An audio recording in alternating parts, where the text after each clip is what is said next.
우리가 아는 이 사람인 한자로 사람인자에 대한 해석이 있어요.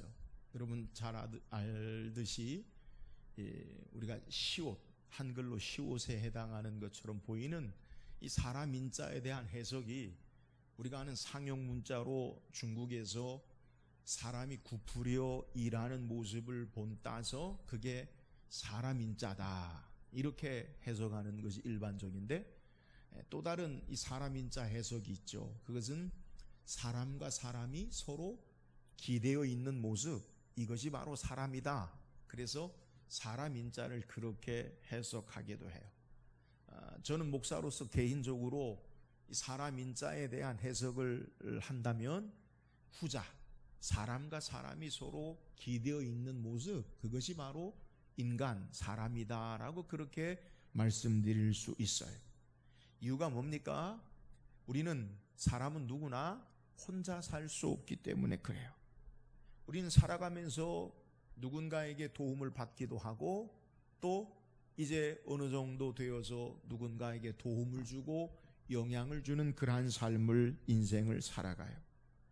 나는 아무 도움 없이 지금까지 살아왔다. 그건 자기 자신을 잘못 알고 있는 것이고, 또한 어쩌면 교만한 생각일 수 있음을 우리는 알아야 돼요.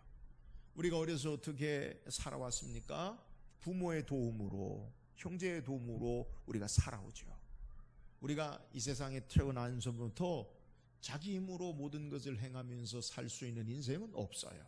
그래서 우리가 이 땅에 태어나면서부터 부모의 도움을 가지고 우리가 이 땅을 살아가고, 우리가 점점 자라면서 또 우리의 만남을 통한 스승의 은혜와 도움 가운데 삶을 살아가죠. 결혼을 하면 배우자의 도움을 통해서 우리의 삶이 살아가고, 또 여러 사람의 도움을 통해서 우리의 삶을 살아가는 것, 이것이 인생의 모습이에요. 이렇다면 여러분, 우리가 살아가는 데 있어서 도움이라는 것, 그것은 꼭 필수적인, 꼭 필요한 그러한 삶의 모습이 바로 도움이라는 거예요. 오늘 우리가 살아가는데 이런 여러 도움 가운데 우리에게 정말 꼭 필요한 도움이 있어요. 그 가운데 가장 중요한 도움이 있어요. 그것이 무엇입니까? 바로 하나님의 도우심이에요.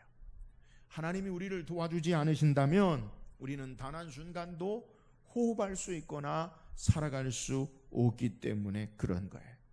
오늘 시편 기자는 우리에게 이 하나님의 도우심을 찬양하고 있어요.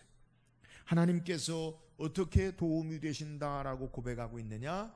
오늘 우리가 읽은 1절 말씀에 보면 하나님은 우리의 피난처시요 힘이시니 환난 중에 만날 큰 도움이시라라고 고백하고 있어요.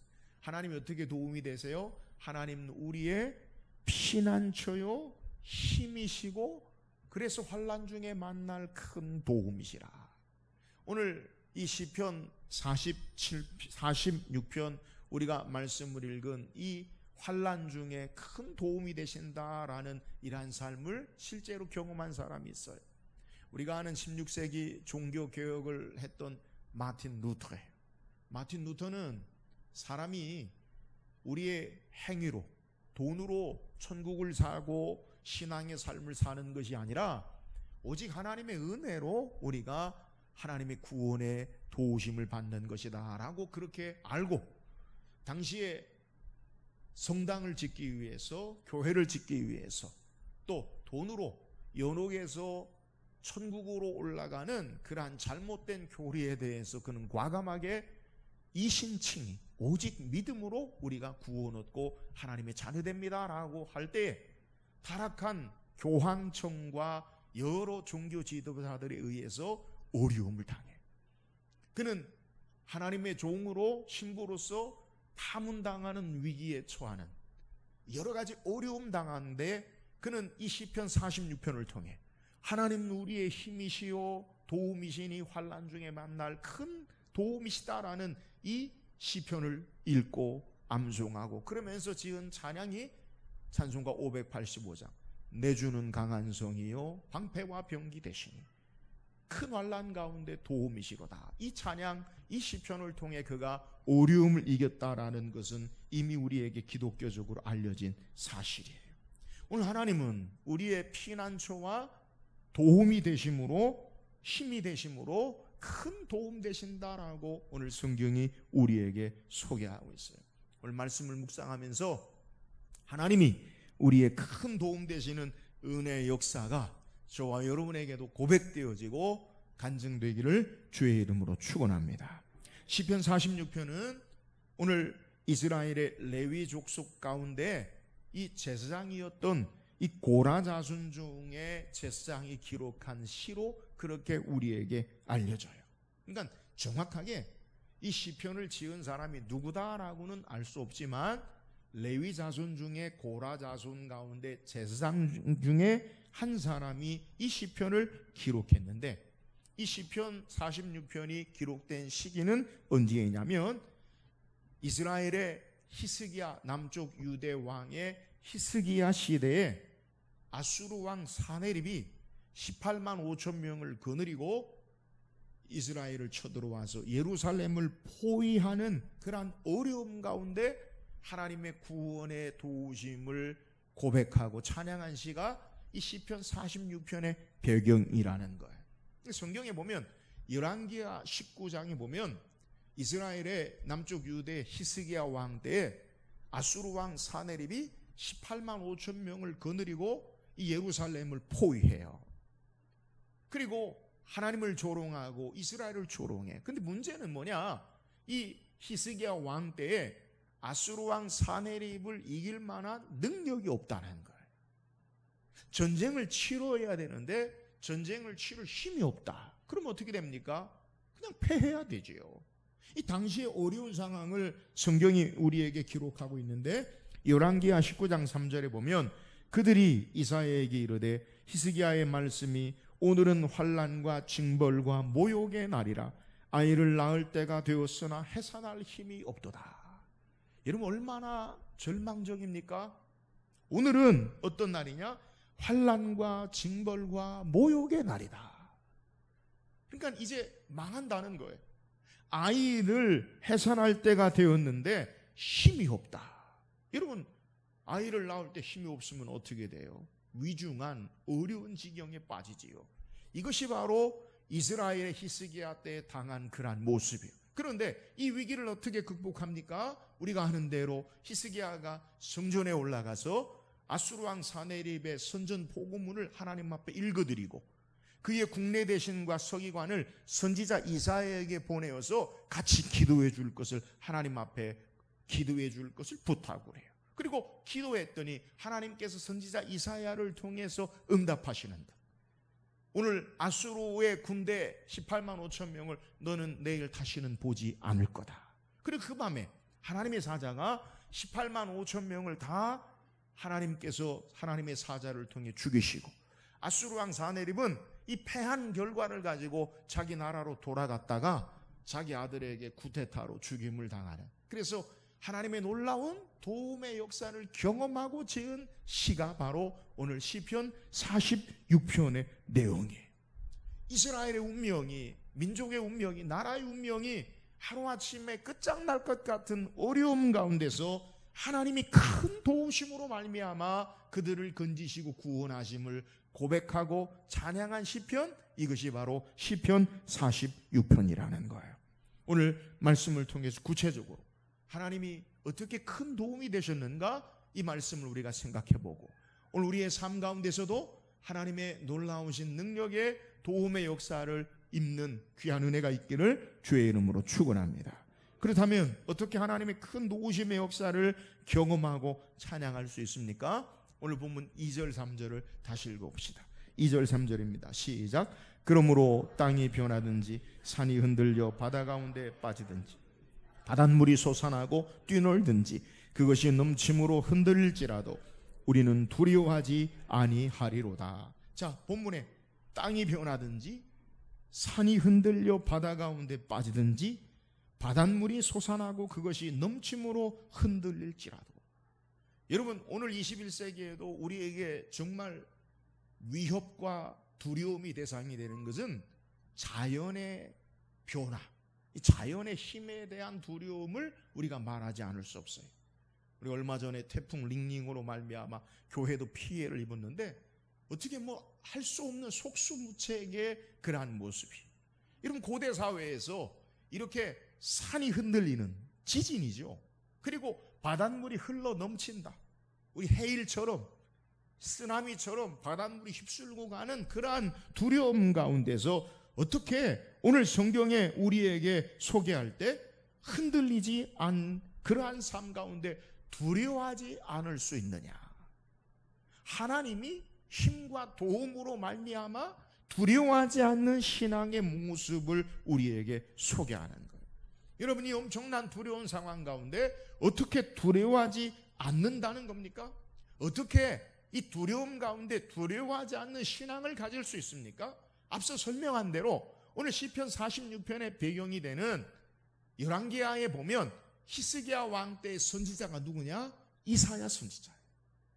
그러니까 이사야 선지자는 나라가 망하여지는 정말 엄청난 어려움과 위기 가운데 하나님이 도우심의 역사를 경험하고 하나님 말씀을 전한 선지자예요. 근데 그 이사야 선지자가 우리에게 소개할 때 우리가 어떻게 두려워하지 않는 담대한 신앙을 가질 수 있는가라는 것을 우리에게 소개하는데, 이사야 12장 2절에 보면 보라, 하나님은 나의 구원이시라. 내가 신뢰하고 두려움이 없으리니 주 여호와는 나의 힘이시며 나의 노래시며 나의 구원이시미로다.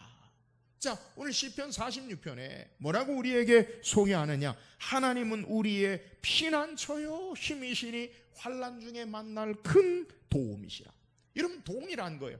동일한 시대 이사야는 왜 우리가 두려워하지 않을 수 있느냐라는 것을 소개하는데, 하나님이 나의 구원이시기 때문에 그 하나님을 신뢰하면 두려움이 없고 하나님의 도우심의 역사를 경험할 수 있음을 우리에게 소개하는 거예요.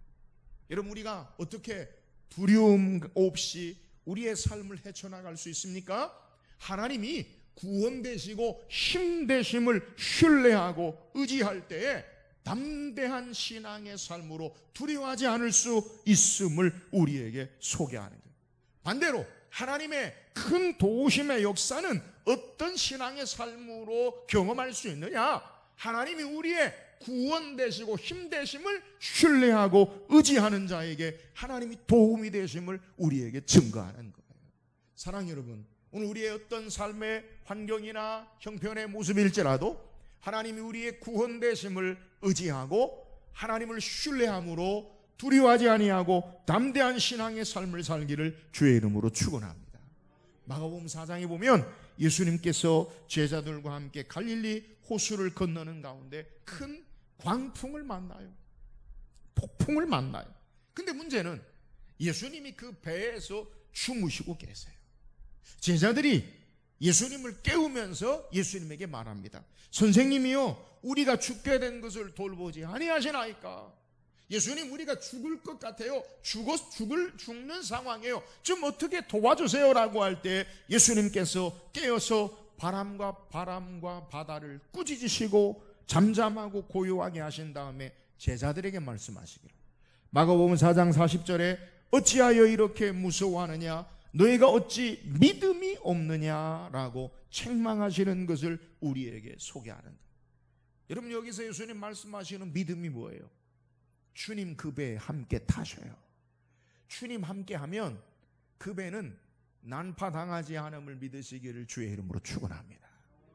오늘 우리 인생의 삶에 우리가 기억할 것을, 우리가 어떻게 환난과 역경과 우리의 삶의 큰 풍파 가운데 담대함을 누리고 신앙할 수 있느냐? 우리 인생의 삶에 주님 함께 하심을 믿고 이 하나님 의지함으로 하나님의 도우심의 역사를 경험할 수 있기를 주의 이름으로 축원합니다. 주님 우리에게 약속하셨잖아요. 내가 세상 끝날까지 항상 너희와 함께 있으리라. 할렐루야.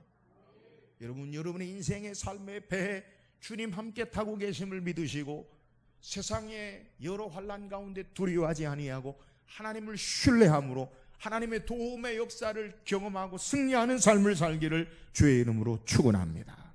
또한 우리가 어떻게 하나님의 큰 도우심의 역사를 경험할 수 있습니까? 오늘 4절 말씀 읽어보세요. 4절입니다. 시작.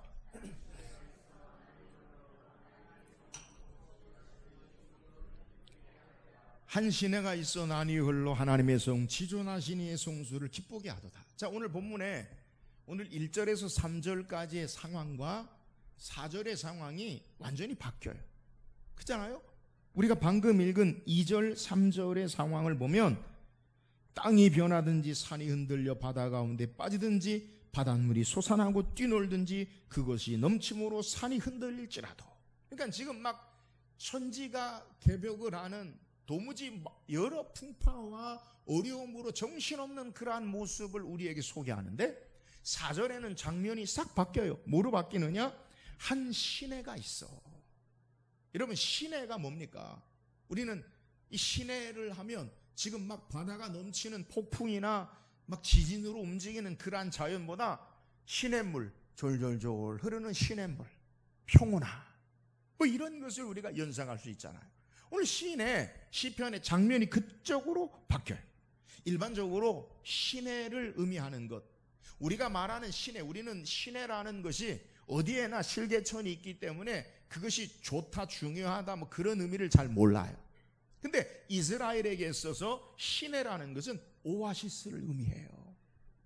고달픈 메마른 어려운 삶 가운데 그 시내, 삶의 갈증을 해결하고 그리고 그 삶에 풍요로움을 주는 시내, 이것은요 일반적으로 하나님의 보호하심을 우리에게 소개하는 거예요. 그러니까 지금 성 밖에는 혼란하고 그리고 폭풍이 몰아치고 어려움 가운데 오늘 한 시내가 있어 난이 흘러 하나님의 성 지존하신 이의 성수를 기쁘게 하노도다. 하나님의 성에는 하나님의 보호하심으로 말미암아 그리고 그 성이 보호하심으로 쉼을 얻고 그 성 가운데 하나님을 기쁘시게 하는 삶의 모습을 우리에게 소개하고 있습니다. 그러니까 지금 성 밖과 성 안의 상황을 대조하는 거예요. 성 밖은 지금 막 혼란하고 폭풍이 몰아치고 환란 가운데 있는데 지금 성 안에 있는 모습은 어떤 모습이냐? 하나님의 보호하심으로 평온한 모습을 우리에게 상징하고 있는 거예요. 그런데 이 성 안과 성 밖의 대조 하나님의 보호하심은 어떤 모습으로 나타나느냐? 오늘 4절 하반절에 보면 하나님의 성 지존하신 이의 성소를 기쁘게 하도다. 반대로 하나님을 기쁘시게 하는 삶의 모습이 하나님의 보호 아래 있는 평온한 삶의 모습임을 우리에게 소개하는 거예요. 여러분, 하나님의 큰 도우심의 역사를 우리가 구체적으로 어떻게 삶을 통해 경험하고 나타나느냐? 그것은 하나님을 기쁘시게 하는 삶의 모습임을 믿으시기를 주의 이름으로 축원합니다. 하나님을 기쁘시게 할 때에 우리의 삶에 하나님의 보호하심의 능력의 도우심의 역사가 있음을 우리에게 증거하는 거예요. 잠언 16장 7절에도 사람의 행위가 여호와를 기쁘시게 하면 그 사람의 원수라도 그와 더불어 화목하게 하시느니라. 여러분, 하나님을 기쁘시게 하는 신앙이 하나님의 도우심의 능력의 역사를 가져다 줌을 우리에게 소개하는 거예요. 그렇다면 문제는 우리가 어떻게 하나님을 기쁘시게 할 수 있습니까? 여러분, 우리가 어떻게 하나님을 기쁘시게 합니까?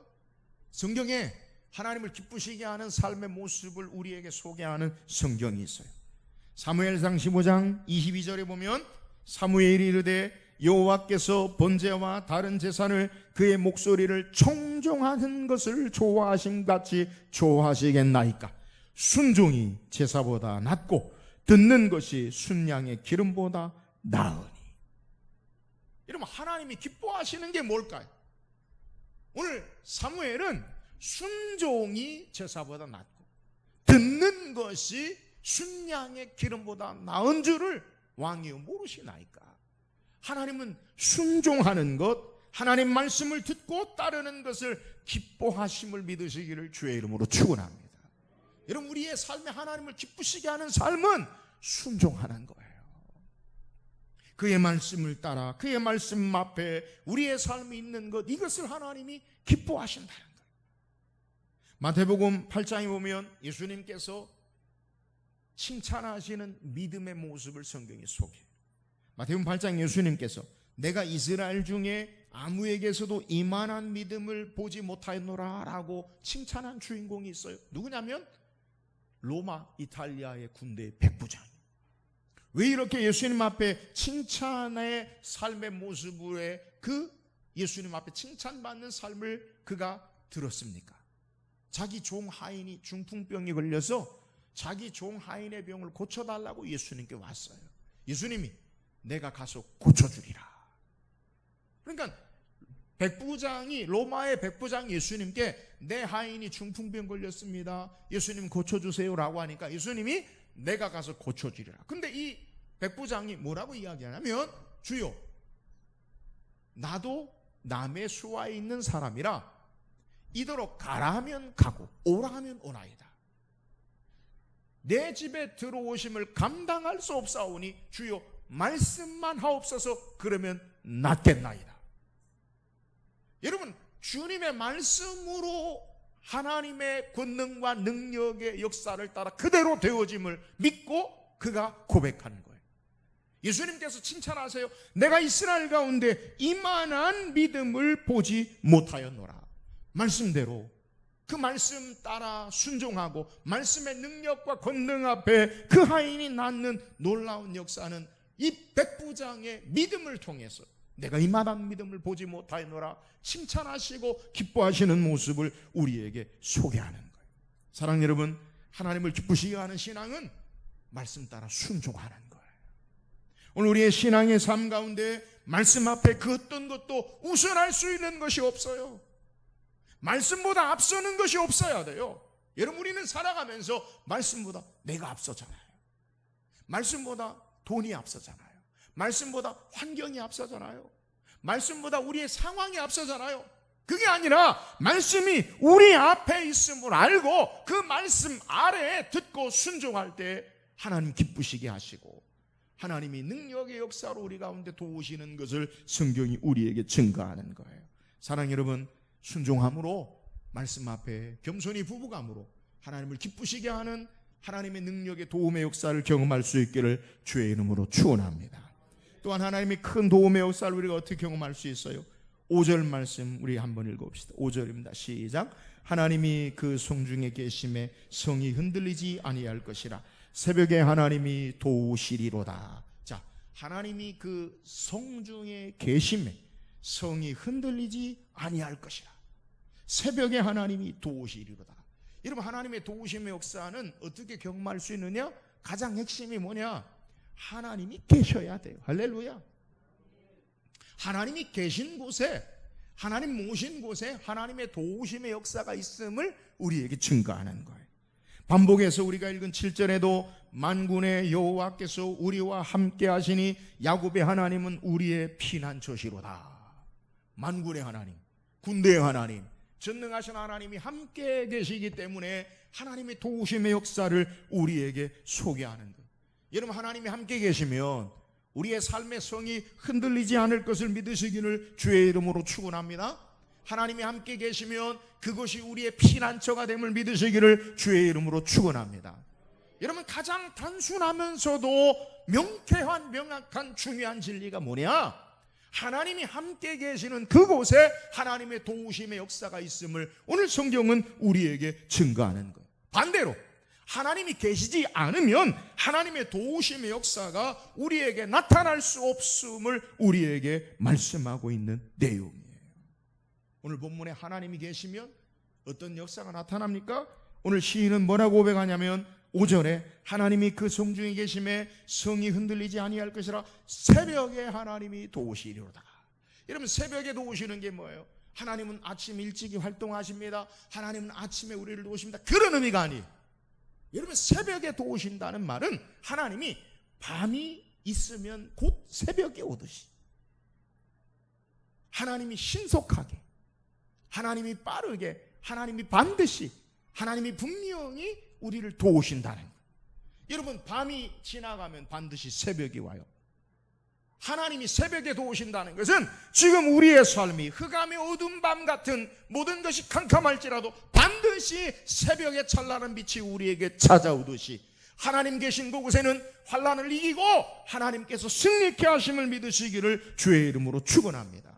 하나님 함께 계시면 여러분 우리 인생의 삶의 밤길을 걷는다 할지라도 삶의 모든 것이 캄캄하다 할지라도 반드시 하나님 계심으로 새벽에 도우시는 능력의 역사를 경험할 수 있음을 믿으시기를 주의 이름으로 축원합니다. 하나님 계시지 않으면 계속 밤밤밤밤밤, 그죠?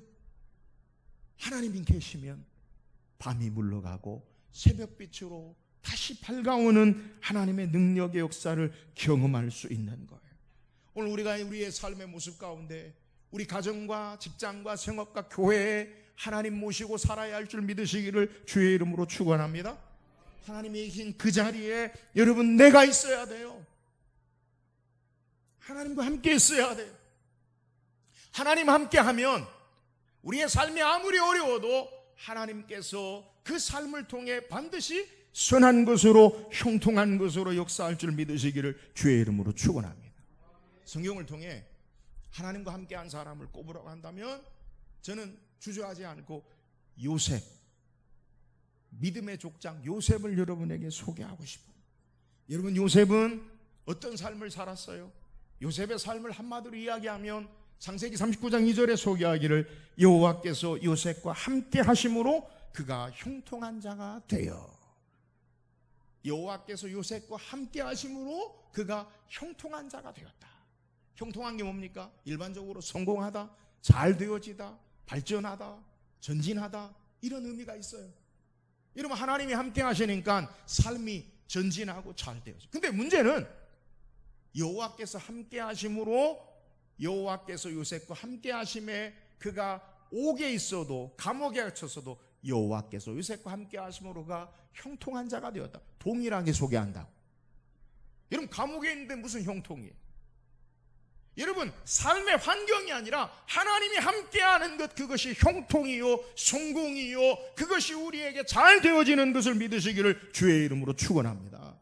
하나님 함께 하시면 종으로 팔리든지 옥에 갇히든지 어떤 모습의 환난이든지 하나님 함께 하시는 것이 형통한 삶이에요. 할렐루야.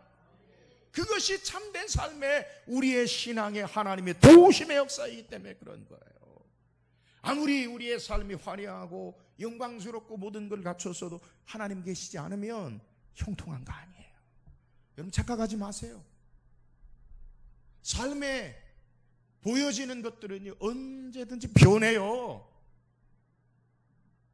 오늘 우리가 주님과 함께하는 삶, 하나님이 함께 하시는 삶, 이것이 바로 하나님의 도우심이요 형통한 역사임을 믿으시기를 주의 이름으로 축원합니다. 그래서 하나님 계시는 곳에 우리가 있어야 돼요. 주님과 동행해야 돼요. 하나님이 일하시는 곳에 우리가 있어야 돼요. 하나님의 뜻 가운데 내 삶이 있어야 돼요. 여기에 하나님의 도우심으로 형통한 능력의 역사가 있음을 우리에게 증거하는 거예요.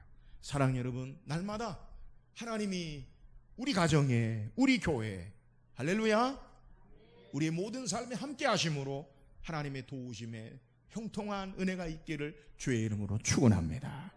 오늘 성경 우리에게 하나님이 우리의 큰 도움 되심을 소개해요. 하나님이 우리에게 어떻게 큰 도움이 되십니까? 오늘 성경은 우리에게 하나님을 신뢰하고 하나님이 구원 되시고 하나님 힘 되심을 신뢰하고 담대한 자에게, 두려워하지 않는 자에게 하나님이 도우심을 소개해요. 우리의 어떤 삶의 모습일지라도 하나님이 우리의 힘과 하나님이 우리의 능력 되심을 알고 하나님의 도우심의 역사를 간증하기를 주의 이름으로 축원합니다. 우리가 어떻게 하나님의 도우심의 역사를 우리의 삶 가운데 찬양하고 경험할 수 있습니까? 하나님을 기쁘시게 하는 삶을 살아야 돼요. 우리 하나님 말씀을 따라 듣고 순종함으로 하나님을 기쁘시게 하는 삶으로 하나님의 도우심의 역사를 간증하기를 주의 이름으로 축원합니다. 오늘 우리가 어떻게 하나님의 큰 도우심의 역사를 경험할 수 있어요? 하나님이 계신 그곳, 하나님과 함께하는 삶, 이것이 성공이요 도우심의 역사가 있음을 우리에게 소개해요. 날마다 주님 모시고 주님 안에 주님과 함께함으로 하나님의 도우심의 역사, 이 능력의 역사를 간증하는 삶을 살기를 주의 이름으로 축원합니다.